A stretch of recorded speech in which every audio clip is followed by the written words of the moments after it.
Equity, Investigation, and Improvement Plan, 2 schools in Palatine Community Consolidated School District 15. Community Consolidated School District 15 is the 3rd largest elementary district in Illinois, serving a diverse population of all or part of 7 northwest suburban communities outside the city of Chicago. The towns include Palatine, Rolling Meadows, Hoffman Estates, Inverness, South Barrington, Arlington Heights, and Schaumburg. The district consists of approximately 35 square miles with a population of over 119,000. District 15 has 15 elementary schools, 4 junior high schools, and 1 preschool, early childhood center, and alternative public day school. 2 schools were chosen. When reviewing the 2015-2016 schools in District 15, the K through 6 schools with the highest and lowest percentage ready for the next level on the Illinois at a Glance report card were chosen. The highest was Marion Jordan Elementary School, and the lowest was Jane Addams Elementary School. The colored areas on the map represent the various elementary schools in District 15 and the parts of the community they serve. Marion Jordan is located on the western side of the district and Jane Addams on the east.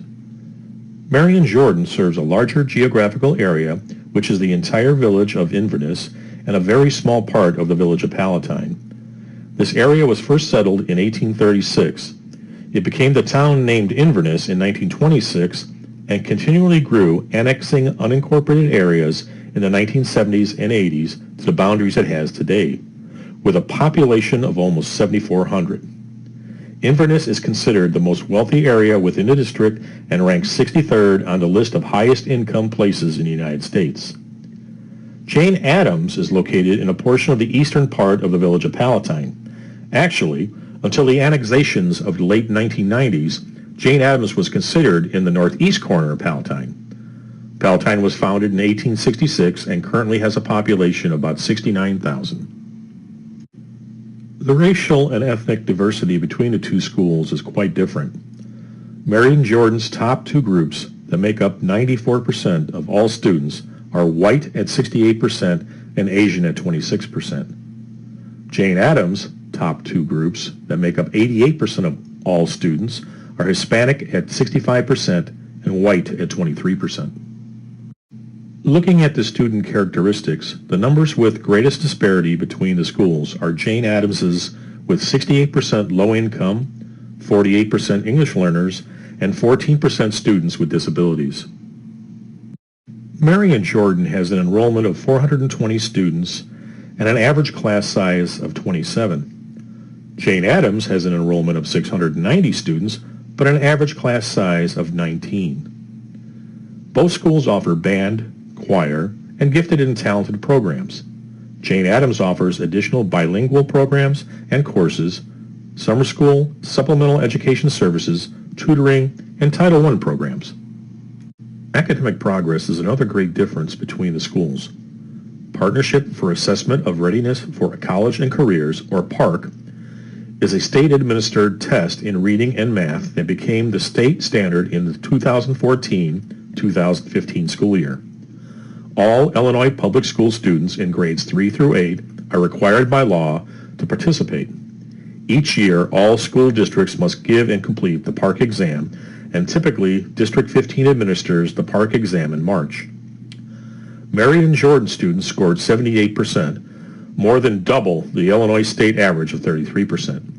In contrast, Jane Addams scored 24%, 9% lower than state average. Age-wise for the facilities, both schools are about the same. Marion Jordan has an overall smaller student population but larger class sizes. It has only 6% English learners, 3% low-income families, and 9.2% receive free or discounted lunches. Jane Addams has a much larger student population but smaller class sizes. Almost half of the students are English learners, 68% come from low-income families, and over 75% receive free or discounted lunches. I believe the stakeholders' perceptions of the schools shape the clubs and programs offered. Research I conducted compares the 17 clubs and programs offered by Marion Jordan to the 20 clubs and programs offered by Jane Addams. The only common club between the 2 schools is art. Both schools offer or have before and after school care, family nights, parents association, and spelling bee.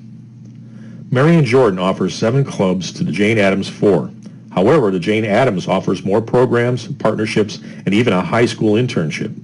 These programs and partnerships seem to address the makeup of Jane Addams' student population that is largely Hispanic and low income. Marion Jordan, though it has a Palatine address, serves the upper middle class village of Inverness. As a kid growing up in Palatine in the 1960s and 70s, Inverness was where the rich people lived. Though some communities around Inverness have raised their socio-economic status to include west and southwest portions of Palatine, Inverness is still considered the most affluent. When Jane Addams was built, it was in and served the northeastern portion of Palatine. It was a predominantly white middle-class area up until the late 1980s when there was a steady large migration of Hispanics, mostly from Mexico. The area has become more populated and low socioeconomically. The same area reports the highest crime rates in the village. Inside knowledge I have knows that the Palatine's neighborhood-based policing program puts more resources in this area. Of the police districts within Palatine, Jane Addams is in a district that has increased manpower, patrols, and plans for responses to incidents. Hyten and Patez wrote about ethnographic and narrative works that offer portraits of injustice related to schools and education. One such work was Subtractive Schooling, U.S. Mexican Youth and the Politics of Caring by Angela Valenzuela. In that work, Valenzuela argues that rather than building on their strengths, schools subtract resources from youth of Mexican descent. Could this be a case for Jane Addams? If I were to become the leader of Marion Jordan, I would begin a deeper evaluation of the school and its programs. As the research I have conducted reveals it to be a high-achieving school and student population, I would not change anything at this point. If I were to become the leader of Jane Addams, again I would begin a deeper evaluation. Meeting with the various stakeholders such as staff, teachers, and parents would be one of the first things to do. An evaluation of the various programs needs to be conducted, and I would keep and enhance the successful programs and eliminate and replace those unsuccessful programs. Recently, it appears that local entities were attempting to address the Jane Addams issues without directly stating as such. An attempt to pass a $130 million bond referendum happened in 2016. 2 new schools were to be built to include a large elementary school in Northeast Palatine where a majority of the Jane Addams students would go. Jane Addams would be converted into a STEM middle school with its former students having priority to attend. Community members voted down the bond issue with 70.64% voting no, while 29.36% voted yes. The biggest reasons for the no vote were lack of community engagement and financial reporting. Also, the district had approved a 10-year teacher contract, the first of its kind, prior to proposing the bond referendum. This met with mixed results in the community, especially in the way this contract would be financed.